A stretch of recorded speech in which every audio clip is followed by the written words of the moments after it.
अस्सलामुअलैकुम।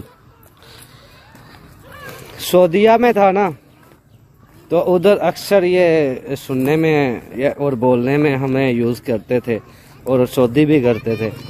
और यहाँ पे भी हमारा ये ईमान है, ईमान का हिस्सा है कि रिज़्क़ मिन अल्लाह, रिज़्क़ अल्लाह के हाथ में है। और हम लोगों ने अपनी रूटीन क्या बनाई हुई है, हम माशाल्लाह रिज़्क़ के पीछे भाग रहे हैं जी, और अल्लाह के हुक्म को कन्नारेड़े मार रहे हैं कन्नारेड़े यानी